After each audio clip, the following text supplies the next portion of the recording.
My name's Isla.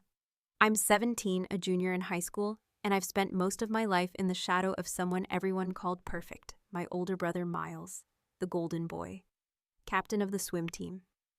Straight A's charming to adults worshipped by peers. And for the longest time, I thought I was crazy for thinking something was off. Because behind closed doors, Miles had claws. He didn't scream or hit. He was more subtle, smirks that made my stomach twist. Nicknames that sounded like jokes but dug deep. Little acts of sabotage, my shampoo mysteriously replaced with hair dye the day before class. Photos my homework lost from the shared computer. If I said anything, he'd laugh. Or worse, he'd twist the story until I was the drama queen. And no one ever questioned him, because Miles saved puppies from shelters, built benches for the local park, and once pulled a kid out of a frozen lake. Everyone loved him, especially my parents. Why can't you be more like your brother? Isla was the chorus of my childhood. So I stopped trying to compete, kept to myself, took up journaling photography, stayed invisible. But that didn't stop Miles. His torment shifted from pranks to performance. He'd accidentally knock into me in the hallway and then make a show of checking if I was okay. Hug me in public, whispering cruel things in my ear while smiling for the camera. And I let it happen, again and again. Until one night he went too far. It was our school's winter showcase. I'd finally worked up the nerve to share my photography, a series of portraits exploring anxiety and isolation. I'd even been nominated for a regional award. That night, Miles stood in front of my exhibit, laughing with his friends. She just takes sad pictures of herself and calls it art, he said loud enough for everyone to hear. Then for some reason, he picked up a candle from a nearby booth and dropped it on one of my prints. Flames jumped in seconds. I watched my work curl into ash. That's when everything started to unravel. Not just the photo, but the perfect mask he wore. And the version of our family I thought I knew. I used to think our family was ordinary. Not perfect, but predictable. We lived in a quiet neighborhood in Portland. Dad, a software engineer who loved jazz and barely spoke unless it was about code or fixing the sprinklers. Mom, a retired nurse turned community volunteer with a clipboard permanently attached to her hand. And then there was Miles, 3 years older, 2 inches taller, infinitely more loved, or at least that's how it felt. He was their pride, their proof that they were good parents, the model son. I was the afterthought. The quiet girl with messy hair, who always seemed to need an attitude adjustment. From the outside, our family looked shiny.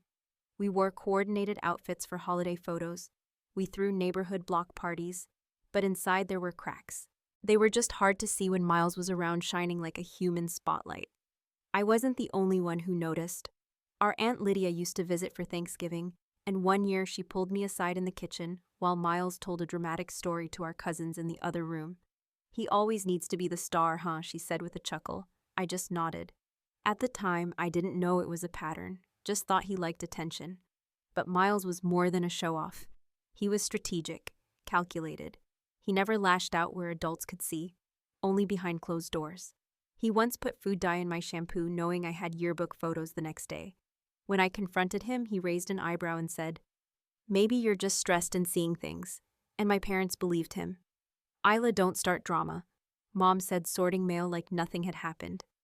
"Can't you just laugh it off?" Dad added. I started keeping notes, screenshots, journals hidden behind the lining of my backpack. It felt paranoid, but I needed proof for myself. To remember that it was real. Because Miles had a way of making me question my own sanity. At school, he was worshipped. Teachers adored him.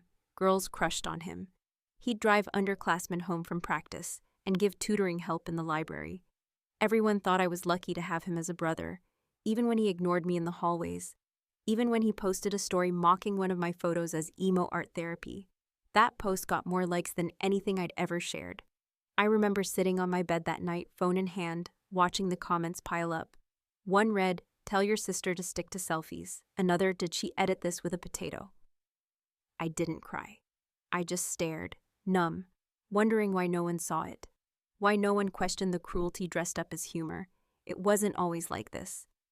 When we were little, Miles used to read to me at night. He built a blanket fort when I had chickenpox and made me laugh with silly voices. But somewhere between middle school and his sophomore year, something shifted. It was like he realized being kind didn't win awards. Being adored did, and everything became a performance. I stopped trying to compete, focused on school, on photography, on being invisible. But every once in a while, he'd remind me I couldn't really disappear. One Christmas, I made a photo album for Mom, portraits of her garden through the seasons. She teared up flipping through it. Then Miles handed her a digital frame preloaded with photos of his volunteer trip to Ecuador. Guess which gift got displayed on the mantle? I laughed, but it stung. Every little thing he did was always just a little louder, a little shinier than me. But still, I didn't hate him. I just wanted to be left alone, to have my own space to grow, to breathe. I never expected that he would burn my work literally and then look surprised when people gasped. I never expected that would be the beginning of the unraveling. The night of the winter showcase. After the fire was put out and the room was cleared, I stood in the snow outside the gym, holding what remained of my exhibit, a half-burned frame, and my camera bag. My teacher tried to console me. My friends hovered, unsure what to say. Miles was nowhere to be seen. Later, I found out he told everyone it was an accident, said the candle was too close to the display, and he just bumped it. Classic Miles. Even his accident sounded noble. But this time, something felt different. For the first time, people didn't just nod and move on. One of the art parents had taken a video of the exhibit before the fire, and in it you could clearly see the candle on a table several feet away. Another student had snapped a photo right before the flames, Miles holding the candle smirking. Slowly the truth started to leak. Whispers started. Teachers pulled me aside. One even apologized. Mom barely said anything about it. She was too embarrassed by the whole ordeal. "You know how dramatic people can be," she said while cleaning the stove. I'm sure he didn't mean it. But Dad looked at me differently that week. Quieter, sharper, like maybe finally he was seeing what I'd been living. For years. That was the week I decided I wasn't going to be invisible anymore. I didn't know what I'd do yet. But I was going to find out just how far Miles had gone to protect his golden image. And I was going to expose it. One photo at a time. The Monday after the fire, the school buzzed like a beehive. Everyone had a version of the story. Some said it was an accident. Others whispered that Miles did it on purpose. One kid claimed he saw Miles smirking right before the flames rose. Another said Miles was trying to blow out the candle and slipped. The administration issued a brief announcement. An unfortunate fire incident occurred during Friday's art showcase. No injuries, investigation ongoing, that was it. Clean, polished, sanitized. But my memory wasn't sanitized. I saw his hand. I saw the way his eyes locked on mine. I remembered the faint curve of his lip, almost amused, as the fire caught the edge of my canvas. No one else seemed to notice that look, but I did. I remembered it in my bones. I was sitting outside the counselor's office when I heard my name. "Isla Principal Donahue can see you now." She was all smiles, fake concern, etched into every wrinkle. "We just want to check in, dear," she said, motioning to a chair. "We've heard a lot of rumors." I stared at her framed diploma on the wall, wondering if she had ever once doubted her own judgment. "It wasn't an accident," I said quietly. "I'm sorry, the fire. Miles did it on purpose." He waited until I turned away, then he leaned in and set it on fire. "Do you have proof?" I blinked. "You mean beyond the fact that my exhibit was the only one torched and my brother conveniently disappeared afterward?" "Well," she said slowly, "without video footage or a witness, it's difficult." "There is footage," I interrupted. Mrs. Kaplan filmed a full walkthrough of the showcase. She posted it on the PTA page. Donahue's smile faltered.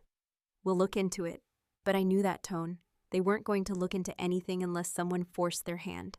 So that night, I went looking. I found Mrs. Kaplan's video, and I found the frame at the 32-second mark, Miles standing beside my exhibit holding a lighter, smiling. For a second, I couldn't breathe. It was like seeing a ghost of a moment I had tried to convince myself was exaggerated. I saved the video, then I started digging. Every group chat, every tagged photo, every blurry hallway snap. I found another image taken by Julie Sims from the yearbook team. It showed Miles hovering near the snack table, a full 10 feet from my exhibit. At the exact time the fire started, the lighter in his hand, I messaged Julie. "Can I have the original file?" "Sure," she replied. Did something happen? I didn't answer. I couldn't, not yet. That night I opened my hidden folder, the one I'd kept for years. Screenshots of texts Miles sent by mistake calling me a loser. Photos of my ripped notebooks, always blamed on accidents. Even an audio file I recorded when I was 15, him cornering me in the garage, hissing that I'd better not mess up his speech. For what, the student council election? All of it stored in digital silence, until now. I uploaded everything into a folder titled Miles, Not So Perfect. Then I sent the link to Principal Donahue. Subject line evidence, no message, just that. I waited. For hours, nothing. The next morning, the announcement started late. I was halfway through first period when Donahue's voice crackled overhead. Miles Rowan will be excused from classes today. All students are reminded to refrain from spreading unconfirmed rumors. That was it, a single line. He was excused, not suspended, not questioned, not even named in connection to the fire, just quietly removed. I stared at my desk pulse thudding in my ears. They were covering for him, again. Of course they were. He was Miles, Mr. Everything, National Honor Society, Student Council President, varsity swimmer. He made the school look good. I didn't. I was just the artsy one, the one with dark clothes and dark humor, the one who kept to herself, who didn't make waves, not until now. By lunch, everyone knew he was gone. The rumors roared louder. Some students approached me with concern, others with caution. One girl whispered, "Did he really do it?" And I just nodded, because I was done protecting him. That night, I sent the video clip to the school board, attached every piece of evidence I had. I CC'd the local news tip line for good measure, and I posted the image from Julie, just the photo, no caption, on my private Instagram. The post blew up. People shared it, commented, "Is that Miles? No way, that's messed up." He still hadn't reached out. Not a text, not a knock on my door, not a single sorry, but Dad did. He found me in the garage, sitting on a box of old textbooks, camera in hand. "Isla," he said, voice low, "we need to talk." I didn't look up. About the fire, about everything. He sat beside me. I got a call from the district. They received some files. Good. Silence. Then he said, "Why didn't you tell us sooner?" I laughed bitterly, "Because you never believed me. You always looked at him like he hung the moon." Dad sighed. "He was a kid. So was I snapped. I was a kid when he locked me in the basement because I told on him. I was a kid when he told everyone I was cutting myself when it was just eczema. I was a kid every time he made me feel like I didn't matter." "I'm sorry," Dad said. "Truly." He reached out, placed a hand on mine. "We failed you." For a moment, I let it sit. The apology, the truth, the weight. "Is he coming back?" I asked. "Not for now. They're discussing transfer options and disciplinary action. He won't be expelled." Dad didn't answer. He didn't have to. I already knew. I stood. "I'm not asking for much. Just the truth. Just for someone to finally say it wasn't my fault." Dad looked up. "It wasn't." "Isla, it never was." I nodded. "Then say that. Not just to me, to Mom, to the school, to everyone who still thinks I made this up." He hesitated, then said, "Okay." That night I wrote a post, a real one, with words. I told my story, not just the fire, the years before it, the gaslighting, the silence, the bruises that weren't on skin but lived just as deep. I ended with, "He may be the golden boy, but this time I brought the light." It was the first time I truly felt seen. The email came at 6:43 a.m. sharp from the school board. "Due to recent developments involving student misconduct, we will be holding a community forum this Friday evening. Students and parents are encouraged to attend." I read it 3 times before the weight of those words hit me. Community forum was code for contain the damage. They weren't protecting Miles anymore. They were protecting the school's reputation. At breakfast, Mom sat stiffly at the table, hands clenched around her coffee cup like it was the last warm thing she had. "Are you happy now?" she asked, not looking at me. "You got what you wanted." I didn't respond. Because no, I wasn't happy. I was exhausted, hollow. Dad cleared his throat. "Enough, Karen." She snapped her head toward him, eyes burning. She humiliated her own brother, our family, publicly. "What kind of sister does that?" I finally spoke. "The kind who's done being silent. You think this will make anything better, that exposing Miles fixes something?" "No," I said calmly, "but it stops the bleeding." The rest of breakfast passed in silence, knives tapping plates like slow, deliberate clock hands.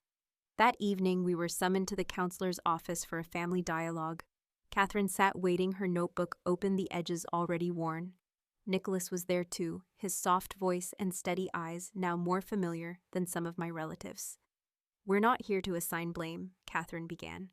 "We're here to hear one another." Honestly, I almost laughed. Blame had been assigned long ago, and it always landed on me. Still, I let them talk. Mom first about how this had broken her trust in me, how she'd spent years managing school functions and family appearances, only for me to throw it all away. "Your brother's been struggling," she said, voice shaking. "College stress, burnout, pressure to be perfect. You don't know what that does to a person." "And I do," I asked. "You think I haven't been under pressure, being the weird one, the quiet one, the background sibling who watches her life get set on fire, literally?" Catherine held up a hand. "Isla, what would you like your parents to understand?" I stared straight at Mom, that I wasn't lying, that I never wanted to be a victim. I just wanted a brother who didn't turn everything into a game he had to win. And parents who would believe me. Dad sat forward slowly, elbows on knees. "I believe you, now. And I'm sorry it took this long." Something in his voice broke, and I felt the knot in my chest loosen just a bit. Nicholas turned to Mom. "And you, Karen?" She folded her arms. "I don't know what to say." "Start with what you feel," Catherine offered. "I feel betrayed," Mom whispered. "But not just by Ela, by all of it. By the image I worked so hard to build, and how easily it fell apart." It was an image, I said quietly, not a family. The silence that followed was dense. Catherine looked between us. Healing takes time, but it begins with truth and accountability. I left the meeting numb. There were no fireworks, no grand apologies, just words hanging heavy in the air. The next day, Miles came home. Not to stay, just to retrieve a few things according to Dad.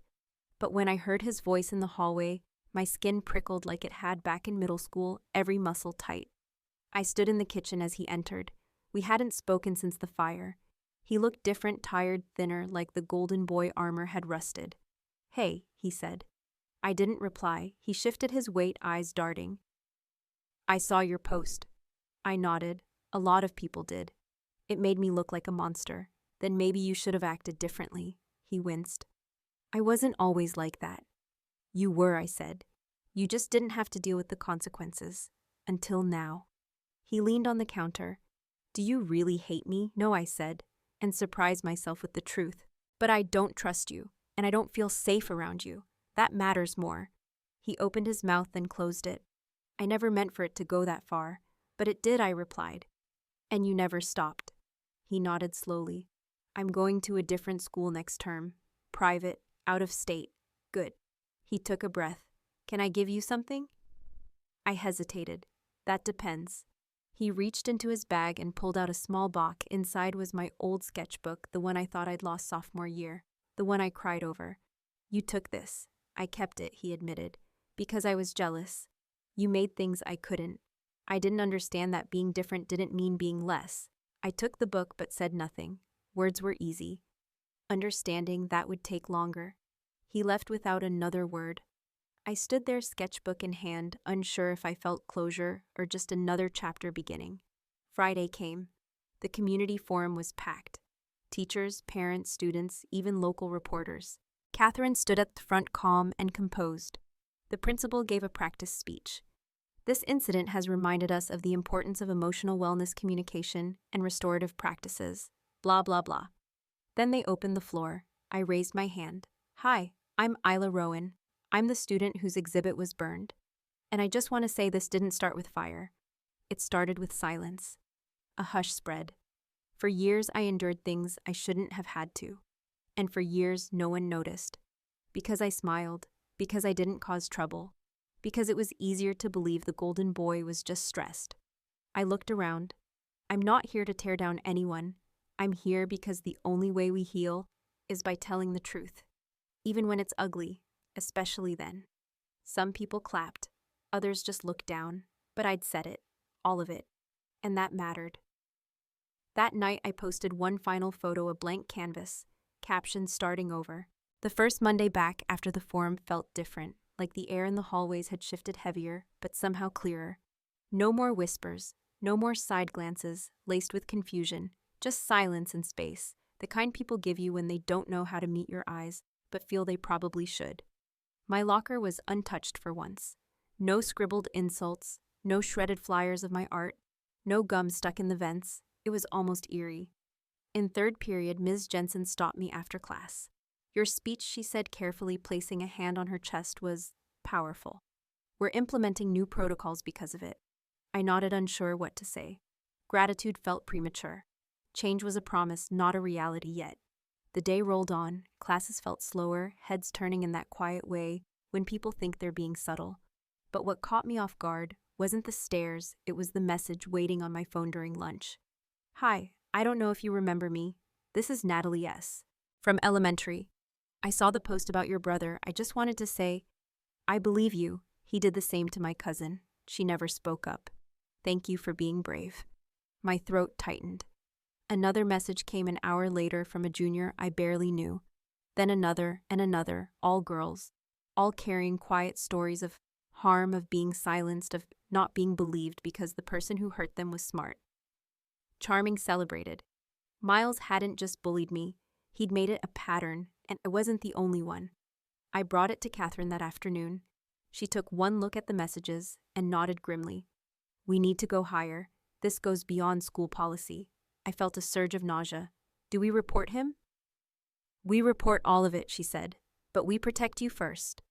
That night, Mom came to my room. First time in weeks. She didn't knock, just stood there in the doorway like a shadow she wasn't sure how to step out of. I saw the forum video, she said. I didn't know. Her voice trailed off. You didn't want to know, I replied softly. That's different, she flinched. You were always the quiet one. I thought that meant you were fine.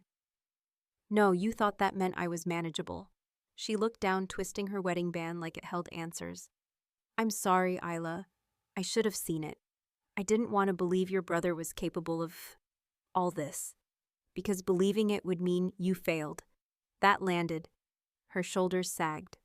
What do I do now? Start by not protecting him anymore, I said.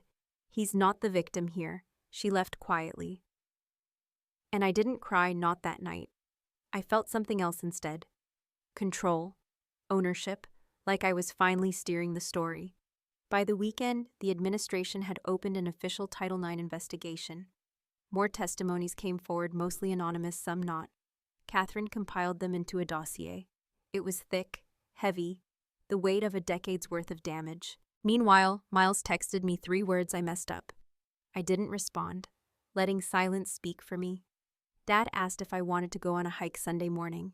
Just us. First time since sophomore year. We drove to the trailhead in the gray quiet of early dawn, his thermos in one hand, mine in the other. We didn't talk for the first 20 minutes. Just walked the trees, letting sunlight trickle in through the canopy like quiet absolution. At the summit, he stopped. I should have protected you better, he said. I saw the signs. I just didn't want them to be true. You still have time, I said, voice steady. To do better. He nodded, eyes wet. I want to be the dad you thought I was when you were 6. Then show me, I replied. Not in words, in action. He hugged me then. A real one. Not the half-pats from before. Not the performative embrace for guests. Just warmth. Just us. The following week brought news Miles would be unenrolling, voluntarily to avoid expulsion. The official letter didn't name him, but everyone knew. The community's favorite son was leaving, and the town had opinions, some furious, some relieved, some still in denial, but the truth was out. And no one could stuff it back in its box. At school, I started to draw again. Not for a grade or a gallery, just for me. In the margins of notebooks, on napkins, on the inside of my arm, and pen. When the thoughts got too loud, I drew trees, fractured glass, unfinished bridges, things that could bend without breaking. I applied for an internship at a local design studio. Got it. First day, they handed me a key card and said, you're here because of your voice. Not talent, not grades. My voice. That mattered. On a Saturday, I found myself repainting the mural wall, my old one, the one Miles destroyed. This time, I invited others. Kids from different grades, different stories. We filled the bricks with layered color, birds with missing feathers, lightning bolts splitting clouds, open palms, raw, honest, whole. Someone added a phrase in the corner. Some things heal louder than they break. I stood back and let the tears come. Not because I was broken, but because I wasn't anymore. Graduation came fast, faster than I was ready for, but not in the way I used to fear it. Not because I felt like I hadn't done enough or wasn't good enough, but because the quiet I had finally carved out for myself felt too fragile, like something I had to protect. The ceremony was held on the school field rows of white chairs baking under the June sun, a stage flanked by helium balloons, and banners that read, "We did it," in cursive gold. Miles wasn't there. His name wasn't called. No empty seat reserved. It was like he had been written out of the story entirely, but I felt his absence like a pulse, a gap where noise used to be. Some people still whispered, still looked over when I crossed the stage, but others clapped harder. One teacher even stood. When I got back to my seat, there was a note folded beneath the program on my chair. It read, "You didn't just graduate, you survived. And you made space for the rest of us to speak." Thank you. It was signed with just a flower doodle. I didn't recognize the handwriting, didn't need to. That was the point. After the ceremony, Mom asked if I wanted photos. I shrugged. "If you want, I want what you want," she said. It was awkward, our first semi-normal conversation in weeks. Dad stood off to the side, hands in his pockets, waiting like he always used to after soccer games. When he hugged me, he whispered, "So proud of you," and this time I believed it. That night there was a party. I didn't go. Instead, I sat on the roof outside my bedroom window, a blanket around my shoulders, a bowl of strawberries, and the stars overhead like scattered secrets waiting to be named. Evan texted, "Proud of you, little sis. Don't let them take that away." I replied with a heart emoji. It was all I could manage without crying. 2 days later, Catherine called. "The investigation has been closed," she said. "The school has officially updated their harassment protocols, and they've opened a task force for peer accountability. They want you to sit on it. Me. You're why it exists." I paused, heart racing. "I'll think about it." "Don't think too long," she said, voice softening. "Movements need momentum." Summer moved like fog, slow and heavy, but never still. I spent it sketching at the lake, taking long bike rides into nowhere, applying for colleges with personal statements that didn't try to sound perfect. I told the truth. I was accepted to 3. I chose the one furthest from home. The day before I left, I walked past Miles's old room. The door was open, the walls were bare. Only a cracked lacrosse trophy remained left behind, like it meant nothing anymore. Mom found me standing there. "I haven't touched it," she said. Part of me thought he'd come back and explain everything, like it was all some misunderstanding. But it wasn't, I said. "No," she agreed. "It wasn't." She held out a small envelope. "He sent this. Said it was for you." I took it. Didn't open it. Just slid it into my bag unread. Not because I didn't care, but because the words didn't matter anymore. Action did. Healing did. When I boarded the train the next morning, Dad hugged me so tight I had to breathe through it. "You're going to change things," he said. "Already have," I whispered. The train pulled out of the station, and I didn't look back. My new dorm was small, the bed too firm, the walls beige and unremarkable. But when I pinned up my first sketch of a girl standing on a cracked rooftop under stars, it felt like home. One night in October, the student center hosted an open mic night. I didn't plan to go, but something pulled me there. I signed up last minute. When I stood on stage, the lights blinded me. The mic wobbled. My voice did too at first. But then I spoke. "My name is Isla. I grew up in a house where silence was called peace, where the perfect sun was a shield, and I was the collateral. I don't speak to destroy. I speak to rebuild. I speak because girls like me aren't supposed to speak at all." There was a pause after. Then applause. Not polite, not performative, real, raw. A girl came up to me afterward. "I have a brother too," she said. "I thought I was alone." "You're not," I said. "You never were." The next day, I joined the Campus Survivors Network. The first thing I drew for them was a phoenix made of broken glass, not because I wanted to rise, but because I already had. Sometimes I still dream about the house on Cedar Street, about the way Miles's door used to creak open just a little, the way his voice could change from gentle to venom without warning. In those dreams, I'm always smaller, always bracing. But then I wake up and remember I'm not there anymore. I'm not that girl anymore. I don't live in his shadow. I'm not defined by the bruises no one saw or the silences no one dared question. I used to think telling the truth would shatter everything, my family, our reputation, the image we clung to like armor, but it didn't. It revealed what was already cracked, and it gave the rest of us a chance to rebuild. For a long time, I thought survival meant becoming hard, unbreakable, but it turns out survival is softer than that. It's quiet, it's patient, it's choosing to stay soft, even when the world teaches you to flinch. When people ask why I spoke up, why I didn't just let it go, move on, I tell them this. I didn't speak to destroy him.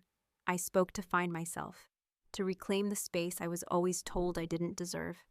The truth cost us a lot. We don't do family dinners anymore. Holidays are split. Some relatives chose silence. Others reached out with apologies wrapped in awkward affection. And Miles, I don't know where he is now. Sometimes I think about opening his letter, about reading his version of everything. But then I remember I don't owe closure to the person who broke me. Some stories end with confrontation. Mine ends with distance, with a door that stays shut, not out of fear, but out of peace. I've learned that forgiveness isn't about letting someone off the hook. It's about setting yourself free. I don't forgive Miles for what he did, but I forgive myself for staying silent so long. I forgive the girl who thought survival meant shrinking. She did her best, and she got me here. Now when I sketch, I draw girls with armor made of light, girls who stand alone but never lonely, girls who look like me, like who I was and who I'm becoming. At the bottom of one of my notebooks, I wrote a line I return to whenever the weight of it all feels too much. Some people are born with masks. Others are handed mirrors. I was handed both, but I chose the mirror, and I faced it. That's where healing began. That's where I began.